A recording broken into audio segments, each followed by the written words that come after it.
las políticas se hacen es de forma reactiva, de acuerdo a lo que va sucediendo en el momento, y se relaciona un poco con lo que hablaba un compañero, o sea, lo contrario a lo que sería como lo ideal, que es la planeación.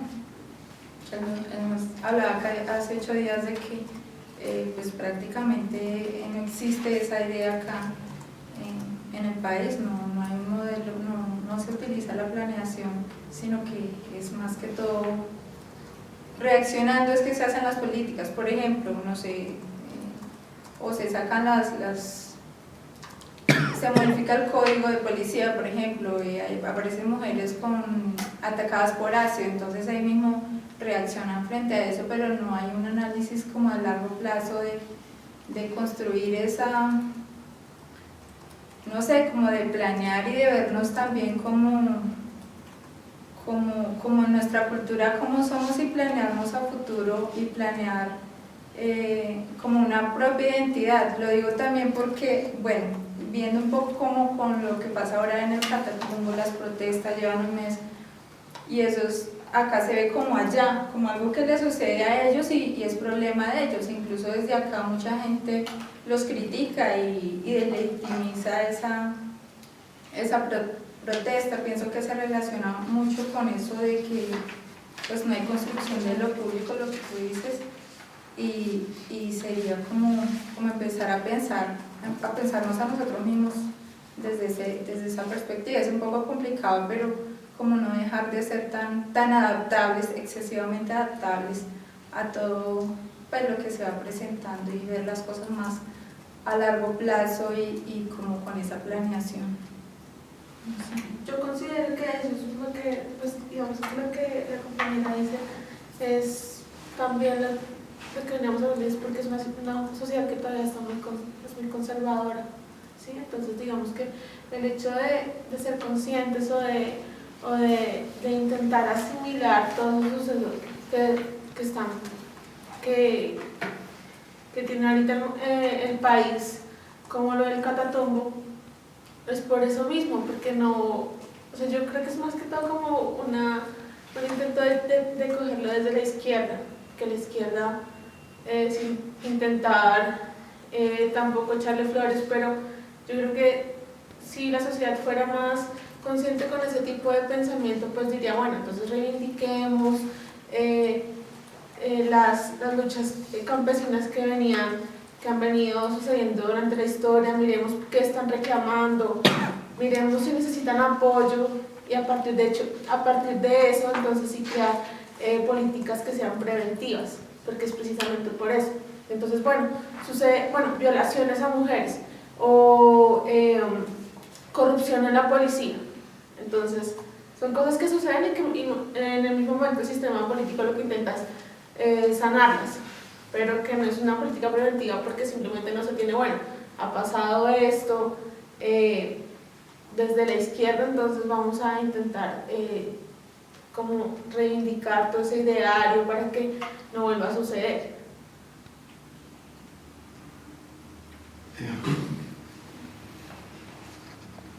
Continuando con lo que decía antes y a partir de lo que dice Milton, a mí me parece que sí es relevante pensar la tensión entre el conocimiento técnico-científico en el gobierno y el carácter democrático. Y se me viene a la cabeza el problema del Catatumbo. Ahí, para mí por lo menos, es evidente tal tensión. Por un lado hay unos tecnócratas que tienen una noción del espacio con la cual reducen el espacio a distancia. El espacio es distancia y el espacio hay que recortarlo. Punto. Por otro lado tenemos unos campesinos que en el espacio ven algo diferente a la distancia, y es el territorio, y en esa medida exigen el reconocimiento institucional a esa visión del territorio y su integración en una zona de reserva campesina. Entonces creo que esa tensión es latente, no solo en este ejemplo, sino en otro tipo de problemas donde se confronta el saber técnico especializado del tecnócrata y el carácter democrático que incluye a los sujetos y objetos directos de la intervención estatal.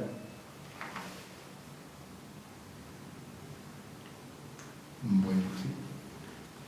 Digamos, como siguiendo un poco la discusión, pienso que la cosa ¿Cómo podemos enlazar los documentos y los textos que hemos visto?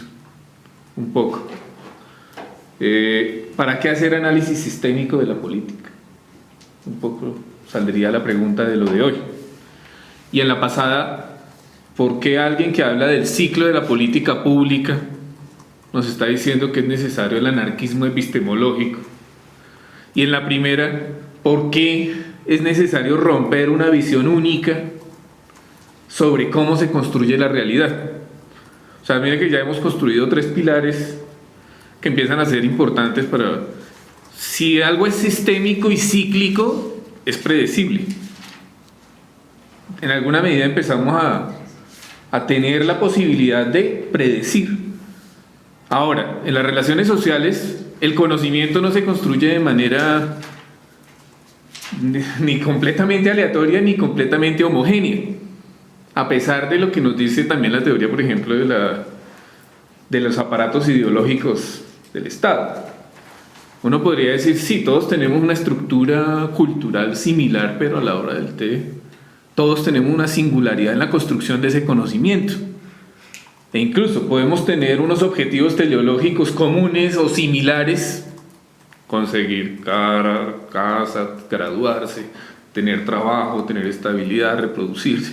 Puede que todo el mundo no las tenga, pero digamos que pueden construir unos elementos comunes en esas reivindicaciones, lo que vuelve esos elementos teleológicos, esas metas, esos lugares a llegar en comunes para muchos grupos poblacionales, para muchos individuos sujetos de esos grupos poblacionales.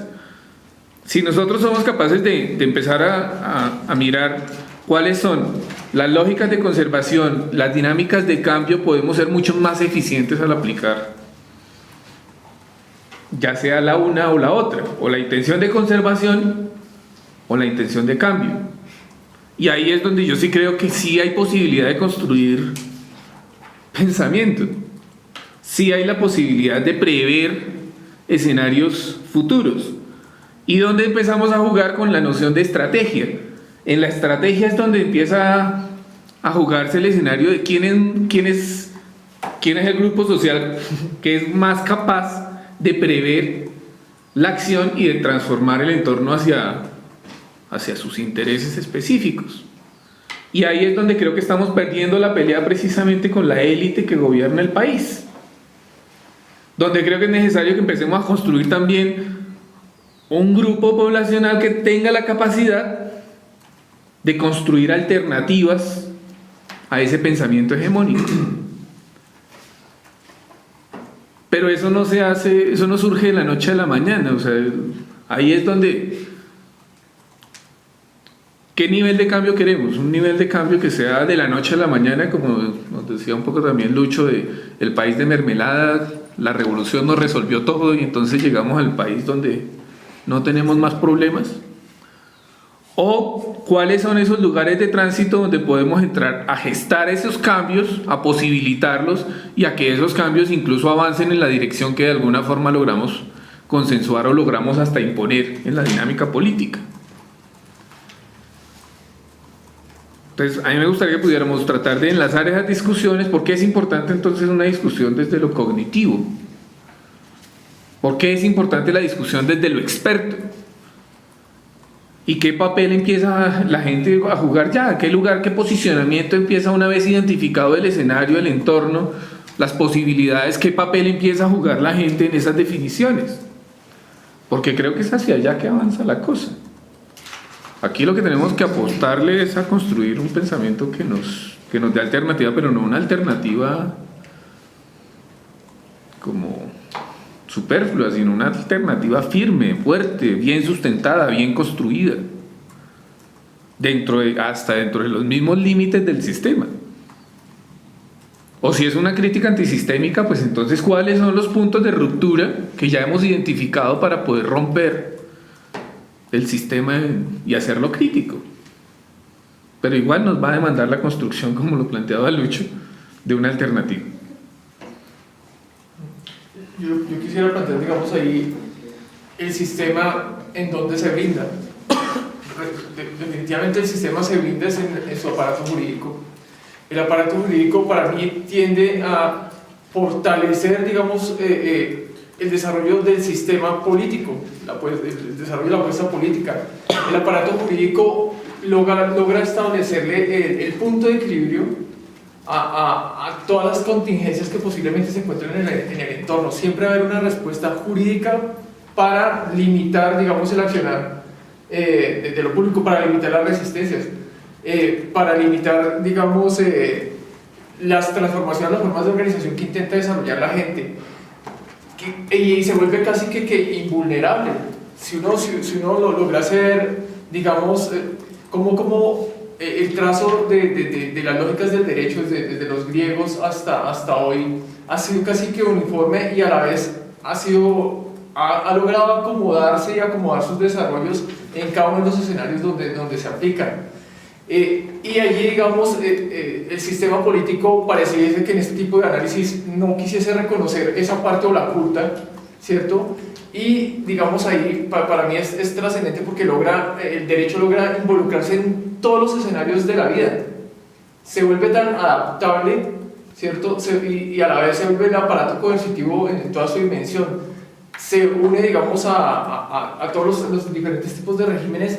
Y eso en ningún, digamos, yo no lo he visto desarrollar ningún tipo de análisis político que se enfoque directamente al derecho como el culpable en las situaciones, ¿cierto?, que estamos viviendo día a día. Es decir, todos los procesos de negociación a los que se conllevan las comunidades están acompañados de un proceso normativo, de una regulación normativa, que esa misma regulación normativa brinda a la mesa de concertación los no. Esas serían las dificultades que hoy está enfrentando un proceso como el de negociación con las FARC. El sistema blindado en su aparato normativo dice hasta dónde se puede negociar, y la mayoría de las apuestas es no se puede, esto no es viable. ¿Por qué? Porque ese aparato normativo está amarrado a unas lógicas transnacionales que son inamovibles.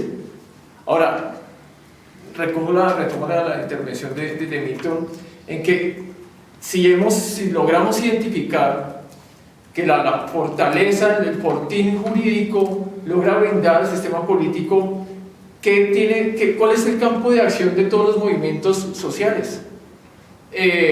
Si, digamos, lo que se ha logrado alcanzar en foro social mundial y en todos los encuentros, hasta qué punto se ha logrado desarrollar convicciones en las transformaciones. Creo que de alguna manera los indígenas hoy reconocen que son gobierno indígena.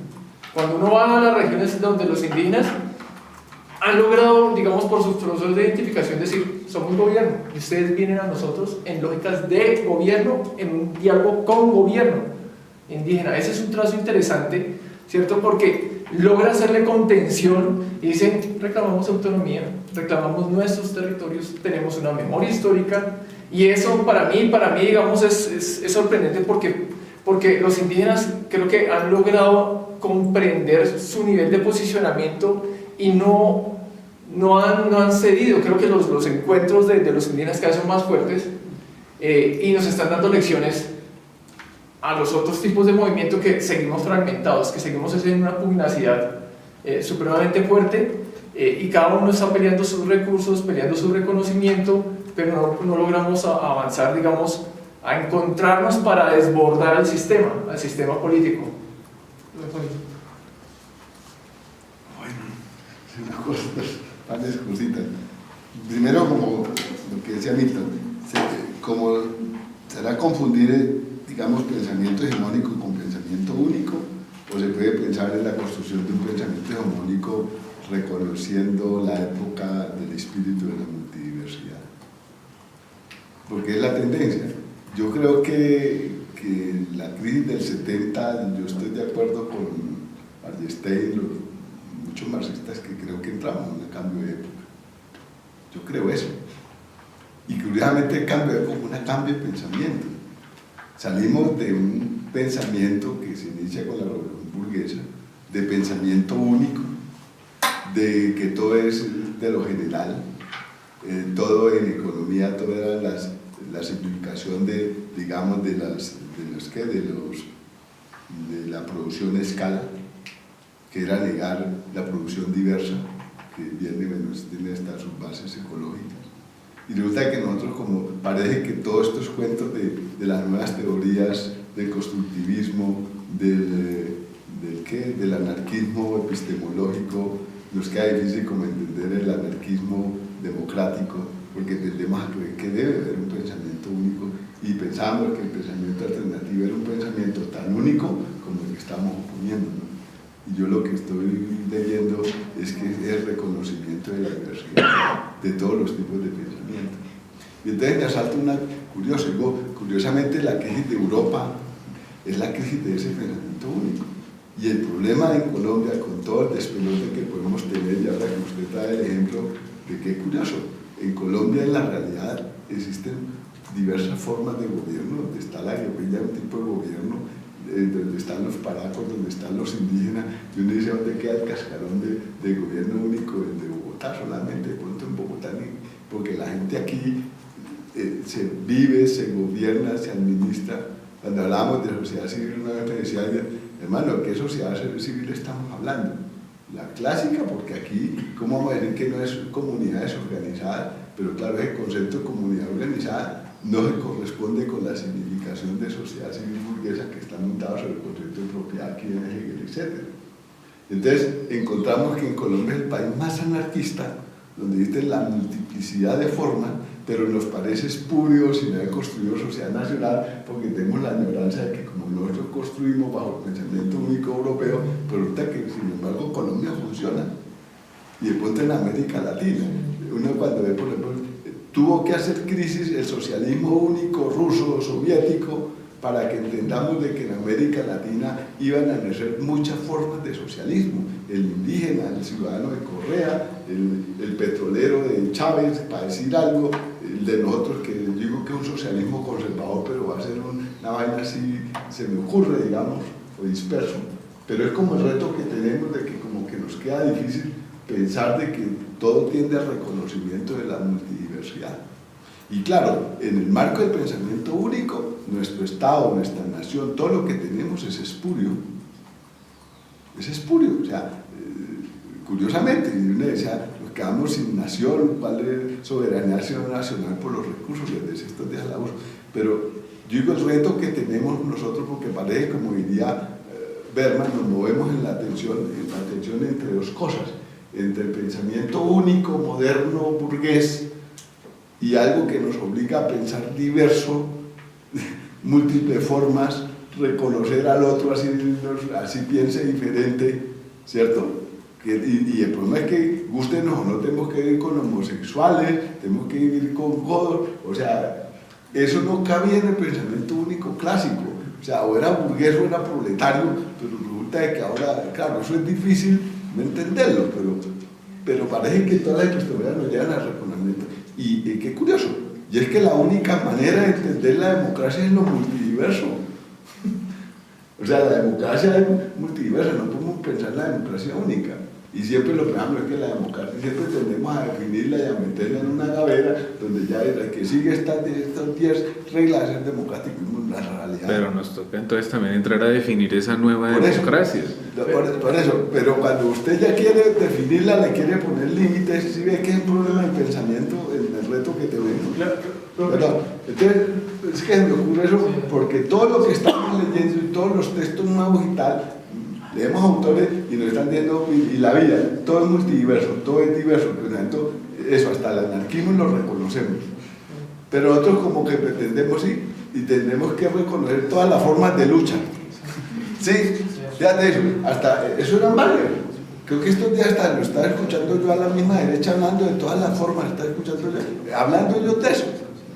Entonces resulta de que mientras la realidad y el pensamiento, los teóricos más avanzados, bueno, todo esto que creemos nosotros muy nuestros, están haciendo en lo multidiverso, que nunca no podía salir de otra manera. Nosotros persistimos en buscar pensamientos únicos. Entonces digo, pero yo decía como, de pronto no confundir pensamientos hegemónicos con pensamientos únicos. Pueden ser pensamientos hegemónicos multidiversos, parece una paradoja, pero es el reconocimiento de eso. Y por ejemplo eso, aquí tienen que existir muchas formas de propiedades, queramos o no. propiedad privada, pública, mixta, cooperativa, porque no es porque nos los inventemos, es porque existen ahí, porque existen formas comunitarias de pensamientos mágicos, pensamientos religiosos. Eso no es fácil asimilarlo, pero claro, es un reto para el conocimiento, digamos, y para nuestra epistemología. Mientras que los otros siempre tienden a buscar es como una única forma para volver la convivencia humana y tal, y no sé, o sea, yo eso vengo asaltado desde hace rato porque creo que nosotros que veníamos de las formaciones clásicas, creo que a los jóvenes les tienen el cerebro más flexible para entender esa diversidad, pero parece que nosotros todavía no somos capaces. Depende de la iglesia. Como complemento. Es que, digamos, para mí es interesante y pertinente, digamos, el análisis que hace el profe, porque, digamos, y ahí deviene también el lenguaje, ¿no? O sea, y lo que posibilita el lenguaje y la política que posibilita en el desarrollo del lenguaje. Digamos, la palabra migrantes en Norteamérica no era reconocida, no se ha querido reconocer, y solamente cuando un sistema electoral ve el desborde, eso fue lo que vimos en las últimas elecciones, en las dos últimas procesos electorales, el desborde de electores migrantes diciendo, bueno, nosotros también hacemos parte de este territorio, nos tienen que reconocer, quieran o no. Digamos, este tipo de lecturas obedecen a esa escuela norteamericana que nos ha obligado a pensar de una manera la ciencia política, ¿cierto? Nos ha enfocado que hay palabras, hay lenguajes y significados que a la política no le interesan porque esto es lo que busca, estabilidad, ¿cierto? Puntos de equilibrio. No les interesa, digamos, ese sistema rápidamente dejaba de lado esas discusiones, no reconocemos a los migrantes, este tipo de políticas no, y porque, digamos, el pensamiento conservador busca ese desarrollo, es esta lectura que no nos pertenece, no es nuestra lectura, digamos, desde esa identificación que hace el profe Lucho del anarquismo que existe acá, de la megadiversidad de cosas que poco a poco han ido saliendo, y la misma política ha tenido que rápidamente adaptar esos lenguajes y recibir y empezar a contener y empezar a entender qué es esa vaina que está surgiendo allí desde lo social. Por eso para mí lo que está pasando en Catatumbo no son tres campesinos que se están moviendo, o sea, es un proceso histórico, ¿cierto? Ahí hay un trazo histórico que viene de lo rural, se ha obligado a transformar cuando viene una adaptación compleja de ciudades, de Ocaña, de que es Bucaramanga, de que es Santander, de que es toda esa zona, de un punto geoestratégico, es un paso geoestratégico, político, militar, o sea, miremos qué es el Catatumbo en toda su dimensión, no son tres campesinos los que están haciendo resistencia, ¿por qué? Porque sí, ahí hay todo un campo geoestratégico, geopolítico, y hay una lucha que ha identificado eso desde hace mucho tiempo, ¿cierto? Y esa es nuestra labor como cientistas, ver qué está pasando allá. No son tres campesinos, eso es lo que nos están diciendo las noticias. Lo que hay ahí en profundidad es toda una lucha que los que han venido haciendo resistencia en esas zonas saben por qué lo están haciendo y saben que su discurso es tan supremamente fuerte que el Estado no va, y por eso el aparato jurídico no le interesa negociar, porque ya eso ya está blindado. Ahí hay una tensión muy fuerte, está blindado, ¿cierto? En una apuesta internacional, hay unas transnacionales interesadas en lo que existe allí, oro, riquezas en toda su diversidad, hay petróleo, el mismo desarrollo de selva, es Catatumbo, es el campo geoestratégico paso hacia Venezuela, es la apuesta entre dos mares. O sea, miremos qué es esa zona. Por eso, digamos, nosotros no podemos cometer el error de quedarnos con este tipo de enfoques constructivistas. O sea, lo que en estos escenarios tercermundistas tenemos es complejidad, y en eso deberíamos estar haciendo las apuestas, y ahí estaría, digamos, parte de nuestra labor. Mirar en complejidad siempre, hacer análisis desde esa anarquía epistemológica y anarquía política. Yo encuentro o percibo cierta angustia de algunas personas cuando se habla del reconocimiento de lo multidiverso. Y lo entiendo porque desde la práctica hay una necesidad de definiciones normativas que restrinjan qué es lo que se va a hacer o qué se va a entender por tal o cual cosa. Sin embargo, creo que hay alternativas institucionales que pueden permitir tanto la construcción de una definición normativa amplia como el reconocimiento de lo multidiverso. Y vuelvo al tema del desarrollo rural. Si partimos de una definición restrictiva que reduce el desarrollo rural a el aumento en la productividad de los factores, sea factor trabajo, factor tierra o factor capital, y decimos, a partir de esa definición, es que se va a promover el desarrollo rural en todas las diversas regiones del país, estaríamos cayendo, considero, en la defensa ultranza de una definición normativa absolutamente restringida. Ahora bien, si decimos, se va a promover el desarrollo rural, pero ese desarrollo rural va a ser definido en las diferentes regiones y va a contar con apoyo institucional, estamos tanto construyendo una definición normativa que es necesaria para el funcionamiento de las instituciones estatales, pero también estamos abriendo un espacio para el reconocimiento de lo diverso y de la multiplicidad de necesidades y características de las diferentes regiones y las diferentes comunidades. Entonces, no simplemente por un eclecticismo ramplón, pero considero que debe haber un punto de encuentro entre el reconocimiento del multiverso y la construcción de categorías normativas que permitan la gestión de lo público desde la institucionalidad. De lo contrario, no sería posible. Yo ahí estaría de acuerdo con esa parte porque me parece que o sea, antes, digamos, decir ese árbol tiene millones de hojas servía en términos de una descripción. Y nadie se iba a poner a contarlas para contradecir que tenía millones o miles o 100.000 o una. ¿Sí? Porque si era una, era evidente que era una. Ahora, hoy en día la informática a nosotros nos posibilita incluso inventariar. Estamos inventariando el genoma humano. Estamos inventariando los genomas de las diferentes especies. Las instituciones sociales no son infinitas. Los modos de socialidad no son infinitos.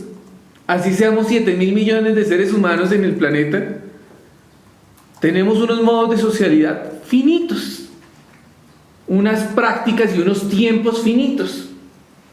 Y en ese sentido, nosotros podemos determinar, ¿sí? Si bien no vamos a saber con exactitud qué es lo que va a hacer la otra persona, sí podemos determinar cuáles son las prácticas recurrentes, cuáles son los ciclos y cuáles son las formas específicas en que la gente se asocia. Si a mí me preguntan por la institucionalidad del Catatumbo, yo sí les digo, claro, allá hay guerrilla, allá hay organización campesina, allá hay cooperativa campesina, allá hay plata de los narcos, allá hay plata lavada de los paramilitares, allá hay poder de los paramilitares, allá hay poder del ejército, allá hay... Pero lo puedo determinar.